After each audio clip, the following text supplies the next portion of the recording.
rather than deciding on top which industries and industrialists were to be favored. Now, this led to 7% growth over 2 decades. But this is the past. What are we doing now?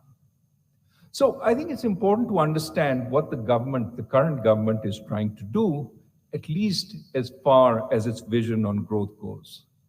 And I would argue its vision centers around the term Atmanirbhar, or self-reliance. Now, to the extent it emphasizes better connectivity, better logistics, better roads, and devotes more resources to it, in some ways this seems a continuation of the past reform decades. And that is good.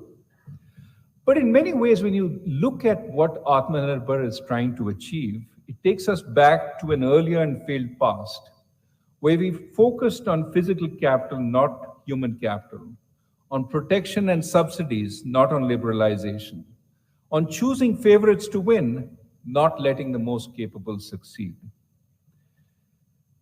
Now, it also means that we have a misplaced sense of priorities. What do I mean by that? Think about what we're not spending money on today. There is a tragedy overtaking our school children, especially the poorer ones. Many, not having been to school for 2 years, are dropping out of school.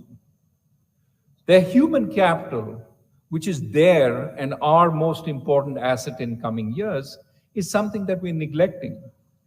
We're failing them by not devoting enough resources to remedial education. Now, perhaps the central government thinks state governments will take care of children. Certainly, education is also a state subject. Indeed, the state I work with, Tamil Nadu, has come up with an innovative scheme, Ilam Thedi Kalvi, to hire 1.75 lakh local workers to offer children remedial learning and draw them back to school. In Tamil Nadu, which has one of the better education systems in the country, workers discovered that over 5 lakh children had dropped out, and these are now being coaxed back. Now, if Tamil Nadu has this problem, think how much worse the problem is across the country. Why aren't we doing more to focus on our children? Why aren't we spending more on our children? And given that states are strapped for finance, the center should be providing more resources to this. So the question we have to ask is, what is the center devoting its money to? One of the big items on the center's agenda in terms of funding is called production-linked incentives, which are subsidies to big manufacturing industry. So let's look at the PLI scheme and ask, what exactly does it do? And why do I say it is a reversion to the past rather than forward thinking? Now, giving credit to the government is very much worried about jobs. And that's why it's trying to energize manufacturing in the country. The scheme it has in mind is PLI.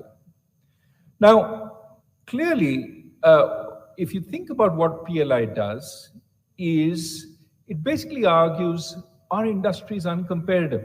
Our manufacturing cannot compete with the world. And on the Ministry of Electronics website, it says we can't compete because of lack of adequate infrastructure, because we have inadequate availability of power, limited design capabilities, not enough focus on R&D by industry, and inadequacies in worker skills. There are all these problems. Therefore, what do? How do we get manufacturing? We offer tariff protection and subsidies. We raise the tariffs on manufactured goods so that our domestic manufacturers have protection, and offer them subsidies so that we can get more manufacturers to come to India and produce. So, for example, take cell phones. In 2017, the tariffs on cell phone imports were raised from 10% to 20%. That gave manufacturers a 20% margin over the world. In addition, in 2020, the PLI scheme was implemented, which gives 6% of the cell phone's invoice price as a subsidy to the manufacturer. And remember, the value added in a cell phone is about 20 to 25% of the cell phone. So you're adding essentially a 6% margin to producers who are actually producing 20 to 25% of that value. In other words, the profit margin they get is about quarter to one-third of the value added. Given all this, in addition, states are offering power subsidies, land subsidies, capital expenditure subsidies to get manufacturers coming in. So cell phone manufacturers have a great deal, which is why a number of them are willing to set up in India. The question you have to ask for yourself is, how sustainable is this? And who is paying for all this? Clearly, because of tariffs, consumers in India pay more than the international market price for cell phones. That, of course, becomes a direct profit to the manufacturers. I checked the price of a popular cell phone, which is available for both in the US and India. It's priced at 43% more in India than it's priced in the US. That's the margin the manufacturer gets for producing it in India. Tells me the domestic citizen is paying a lot for the privilege of having cell phones manufactured in India. In addition, of course, the taxpayer is paying 6% in production subsidy for every cell phone produced in India, and the state taxpayer pays for state subsidies. So no wonder foreign manufacturers are willing to flock in. And of course, this may be worth it if a cell phone industry emerges in India which matches world costs.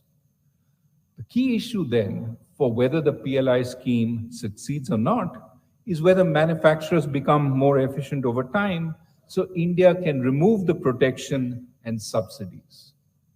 What does history tell us about this? Well, it tells us we tried something like this before. It was called the License Permit Raj, and it failed. Why did it fail? Because in the License Permit Raj, there was no impetus for our industry to get efficient, because protection never ended. Given that protection never ended, they said, we'll always get subsidies, why become more efficient? Now, in PLI, there is an ostensible end date when the subsidies end. And hopefully, at that time, the tariff protection that they have will also end. These are hopes. But the real question you should ask is, will they end? In the meantime, government has done little to remedy the deficiencies that render India uncompetitive, for example, increasing the skill base of the workers. So producers will not be competitive when PLI ends. Already firms are lobbying for PLI schemes to be extended to compensate for the pandemic period.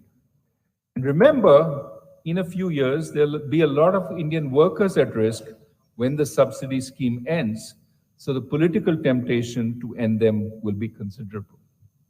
That's one reason why I think the jury is still out on the PLI scheme. Will it make India a manufacturing giant, or will it take us back to the License Permit Raj?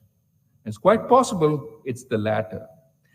The other problem, however, with schemes like the PLI schemes is in an attempt to get Indian manufacturing in certain areas, they increase costs to other areas also. So, for example, there's a PLI scheme currently being contemplated for chip manufacturing in India. $10 billion of subsidies for getting chip manufacturing into India. Now, the problem, of course, is as the PLI scheme is implemented, the cost of chips to other Indian manufacturers will go up. And those manufacturers now become less competitive. Think of car manufacturing, lots of chips go into cars. If they have to pay 20, 30, 40% more for chips, the cars that are produced in India become uncompetitive. Ultimately, the entire economy becomes high cost and inefficient if you spread these costs through the economy. This was what we discovered during the License Permit Raj. We're trying that experiment again. Last point, I said one of the things that our reform movement did was it created competition. It was no longer who you knew that determined how well you did, but what you produced, how efficiently you produced. With production-linked subsidies, again, the process about which industries get PLI is non-transparent and completely discretionary. leading to the possibility that taxpayer money goes to subsidize well-connected industrialists rather than sectors where India may have a natural advantage. So, the broader point is that we are trying an experiment which failed with some minor modifications, which may be enough to make it work. But really, one should worry about the larger aim. Should India try and become a manufacturing powerhouse, given how much protectionism there is today on manufacturing export-led growth? Put differently, across the West, across the world, you're seeing increasing protectionism because countries are simply unwilling to accept another China storming its way into their domestic markets. If India is to grow, it has to become another China because that's the size of its workforce. And the West is not open to another China coming into their markets. So even if PLI is effective, we become a manufacturing giant, where are our markets going to be given the kind of protectionism that is emerging, given that China already is there? So what should we do? How do we grow, given that growth is essential? I would say, let's go back to what worked and push it in new directions. What worked? Put people first. Help our people improve capabilities and empower them to seek out better futures. That's number one. Number two, increase their access to opportunities. Number three, govern with a dynamic and sensitive touch. Now, where does all this take us? I would argue that instead of manufacturing-led growth, why not think of a new Indian way? Why not think of service-led growth? If India plays its cards right, it doesn't need to emulate China. It doesn't need to tread along the same path, which is now, as I argued, blocked.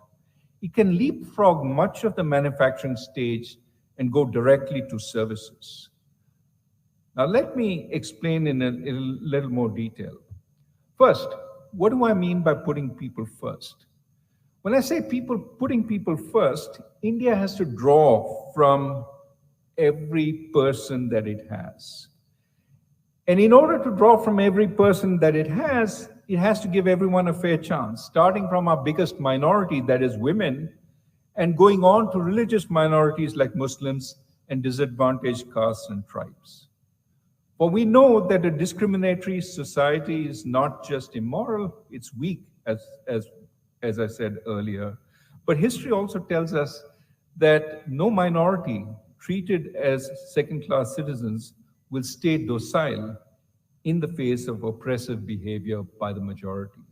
Equal treatment is not just appeasement. It makes absolute sense. It is the right thing to do. It is also what will take our economy in the right direction. It will allow it to put its best foot forward. Now, so the first element of putting people first is treat people fairly, treat people equally. Second, because of our fiscal resources being strained, we must prioritize. So for example, rather than spending $10 billion on production-linked incentives to create chip factories with some small probability of succeeding, today the US is spending $50 billion. We have TSMC in Taiwan spending $30 billion on new factories. So there's a lot of spending on factories going on. Instead of us spending $10 billion in starting from scratch without any assurance of success, why not spend $10 billion on 100 new universities or on 200 old universities upgrading their talents, upgrading their labs, upgrading their facilities, or on 2,000 high schools? Today, chip manufacturing is becoming a commodity business. Where there is value is in chip design. By getting 100 new universities, you get 10,000 new engineers. 10,000 chip engineers can do far more than one chip factory. In other words, when we're thinking about where we prioritize, should we not spend money on people, on their capabilities, on ideas, rather than on subsidizing some industrialists to try making chip factories. As we put people first, as we think about an agenda which increases their human capital, we have to also ask, why is it we haven't done so well on providing public goods to people? Why is it our healthcare systems are deficient? Why is it our schools are not stronger? And I would argue that part of the reason is because people need more power in their hands to be able to affect change. We heard earlier today about one way of empowering people, which is cash transfers to them, giving them the ability to command with the money in their hands better services, because now they can pay for it and they can ask people to provide those services. So cash transfers of the kind that Chhattisgarh is doing are one step in empowering people. A second is to decentralize government. Today, when a teacher doesn't show up in a school in a village, who do you complain to? The teacher is not employed by anybody who has power in the village. The teacher is employed at the state level, and you have to go to the state capital to get redress.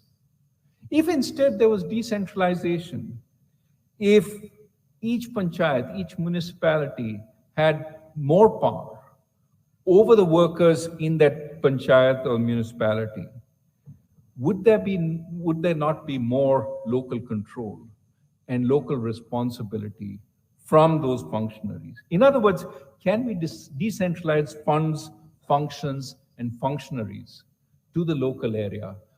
Something the Congress started doing with Panchayati Raj in the late 1980s, but that experiment needs to be continued, because at this point, it is essentially, we have limited the amount of funds, functions, and functionaries that are transferred to the local area. Again, Chhattisgarh is doing some of that, for example, giving local panchayats decision power over sand mining, but more decision powers can be allocated to the local area so that people feel more empowered and can actually take actions on their own futures. Third, if you want to empower people, we also have to put much greater weight on individual rights and freedoms and push courts to enforce them. We have seen in many situations the weaponization of laws, of draconian laws like UAPA and the sedition law. We have seen Section 295A of the Indian Penal Code being used to oppress certain communities and suppress free speech. Now, these laws, if they used well, can help protect the public from criminals and terrorists. But if they're misused, they protect the lazy, the incompetent, and the corrupt in government from the public, or enable the government to hound those it does not like. We've seen both sides of it. And I would argue that going forward, if we want to put people first, we want to give them the ability to protest against ineffective government, we allow them to criticize local government, we need to change these laws, to amend them or repeal many of them, so that people do not fear being put in jail just because they protest. We have to improve access to opportunities. There's so many ways we can improve access to opportunity once people have capabilities. Improving access to markets, to self-employment, to finance, etc. On the agricultural side, technology extension, services, investment and marketing support. On the infrastructure side, we can build out much more infrastructure. Again, the Gram Sadak Yojana that the Chhattisgarh government is working on. But one of the biggest problems in in accessing opportunity is the difficulty of doing business. The other day,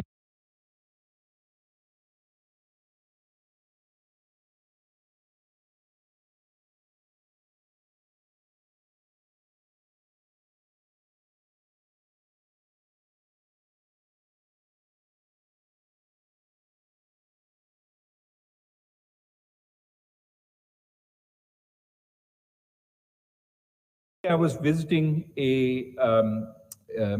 what are the real regulations that we have to adhere to What are the inspectors we have to meet? What are the inspections we have to pass?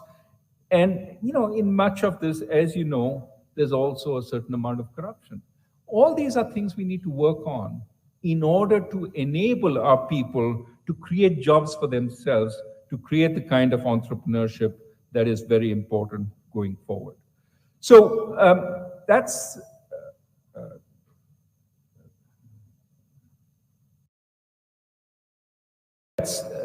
the creating opportunity. Third, we need a learning, transparent government. In the path that we're trying to take, in this new path, which tries to take us out from the tested manufacturing-led growth to something different.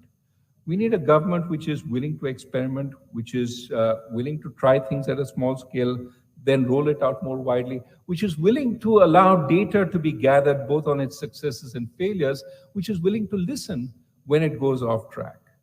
Now, this requires, therefore, a government that is willing to take criticism.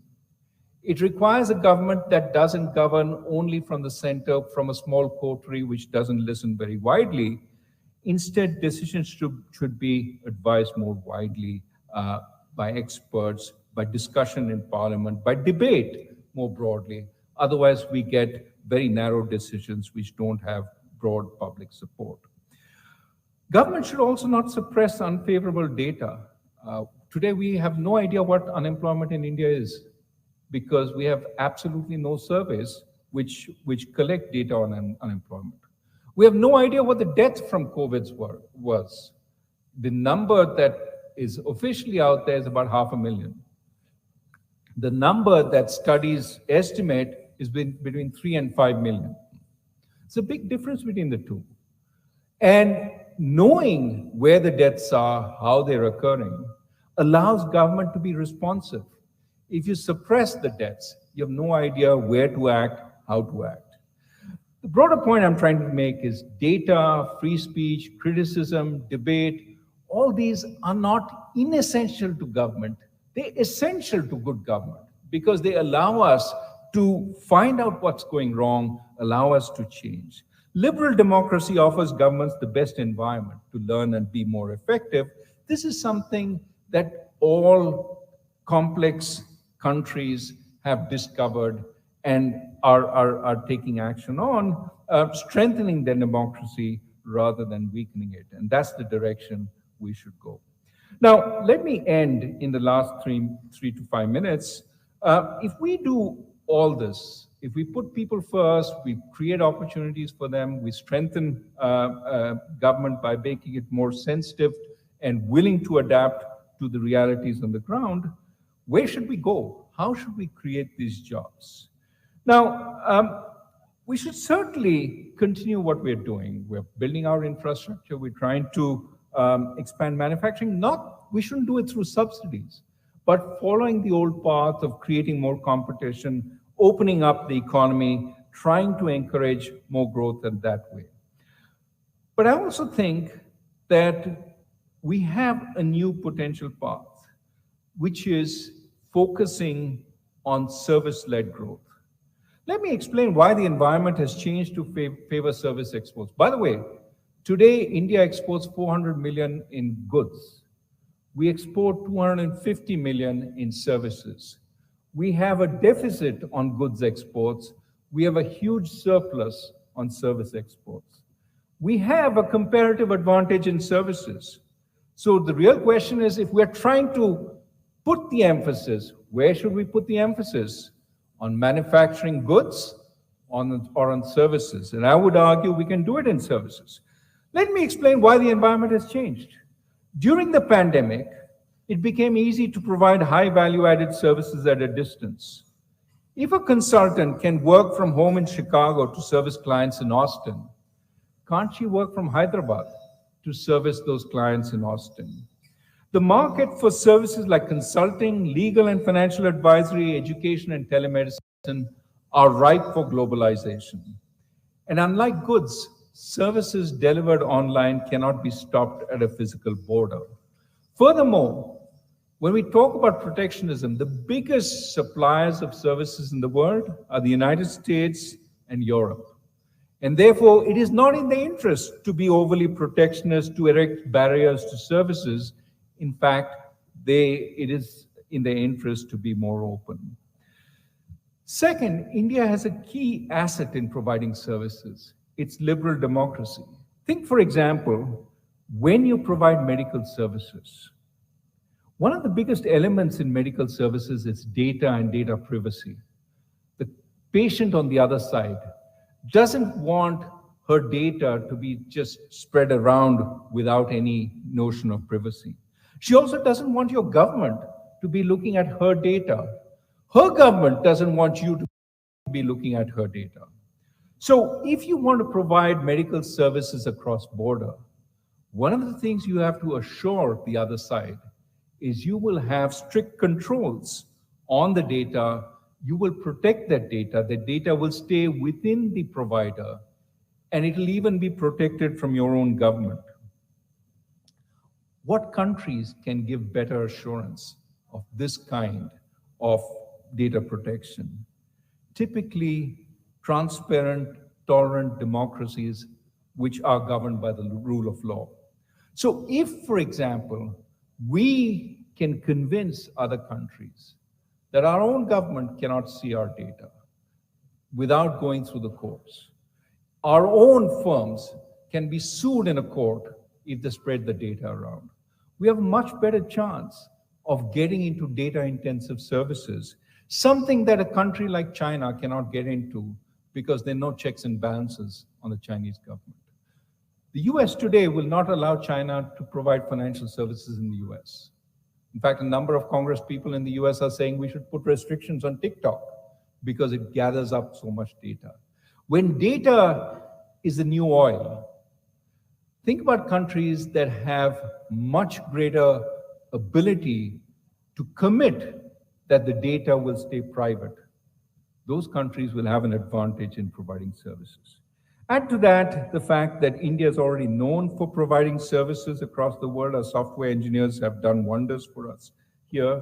A final reason for why focusing on services rather than manufacturing is the world is growing green. Services are expanding. Manufacturing cannot expand at that pace because it's impossible for the world to grow its consumption of goods as it did in the past. More of the consumption basket will increasingly consist of services. Why don't we focus more on spreading services across the world? So what does this mean in terms, and this is where I'll end, what does it mean in terms of what we need to do?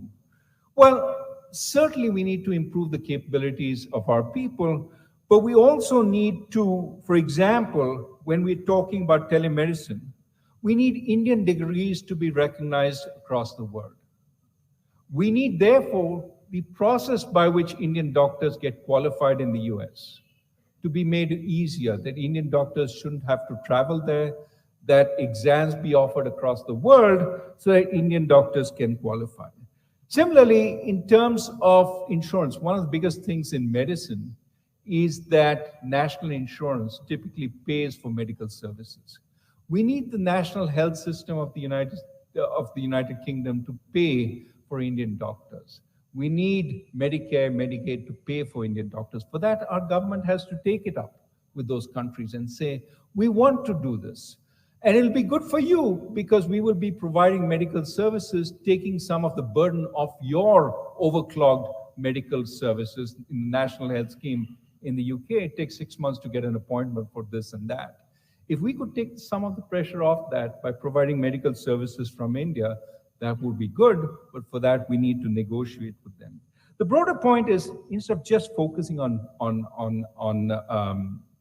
manufacturing, if we start moving to services and think, what do our service providers need for us to open up the doors to them across the world? Now, last question, you're going to ask, is this going to provide enough jobs?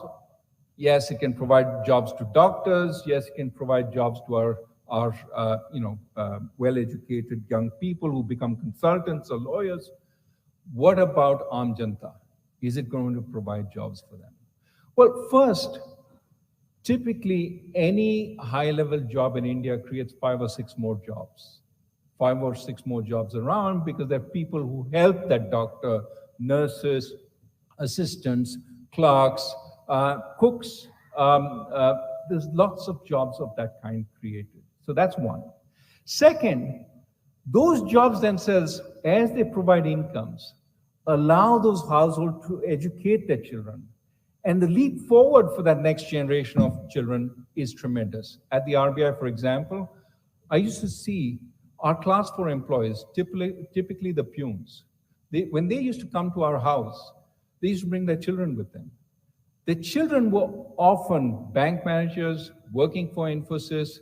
They were successful way beyond their parents. They had made the jump because their parents could put them in reasonable schools and give them a good education. They went on to college, got good jobs. So the point I'm trying to make is we need to create jobs of any kind with reasonable incomes and then use education, use good healthcare to elevate that next generation so that in 20 years they leapfrog their parents and we get a far stronger, far richer, far better economy. So let me end by saying we need an Indian growth path that draws on the capability of Indians and builds on India's historic culture of tolerance and respect for all. It's a growth path that builds on India's liberalism, on our ability to debate, to criticize, to essentially argue with one another. Now, I think this will improve the quality of India's governance, but as important, it will make India trusted by citizens elsewhere in the world. In other words, I'm suggesting that India can become a Vishwaguru, not just based on the basis of ideas of the past, but because it has a new vision of green, inclusive, local-led growth and development, and based primarily on services rather than manufacturing. And it persuades the rest of the world that this works by essentially doing it. This path will not be easy given the current ruling ideology, but I think it can be a manifesto for change, and I'm happy to answer questions from Dr. Tharoor. Now, this is our 75th year of independence. Let me end by saying I believe India's best days are still ahead, but we really have to work to make it so. I think we can, but that work has to start now. Let me start.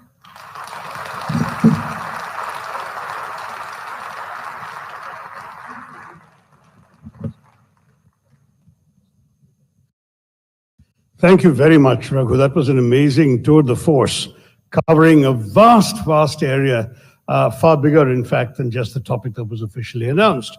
But I'm going to start just by touching base on some of the points you made so that we can take it forward from there. And then I'd really like to hear from the audience as well. So those of you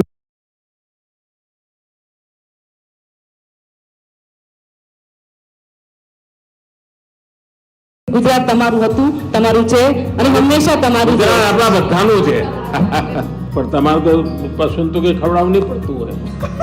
અમે તો છૂટા મૂકી દેતા હતો. મારું મહિલાઓનું પૂરું થઈ જાય એટલે મારા ઘરવાળા ન હો મારા આટલો બુના કરો. પણ ખાલી સોનું જ ખરીદો છો, બીજું પણ કઈ કરો છો? બહુ સાહેબ, સોનું બહુ ખરીદી. 15 દિવસથી તો જાણે મારા ઘરે પ્રસંગ હોય ને સાહેબ, તમે આપવાના હતા, એટલી બધી ખુશી નહોતી. તમે શું વાત કરો છો સાહેબ? મેં અનુભવ કરતો, હું જ્યારે સાબરકાંઠામાં આવતો અને પછી એકવાર મેં નિયમ કર્યો હતો કે કંઈ જમવું નહીં, ખાલી દૂધ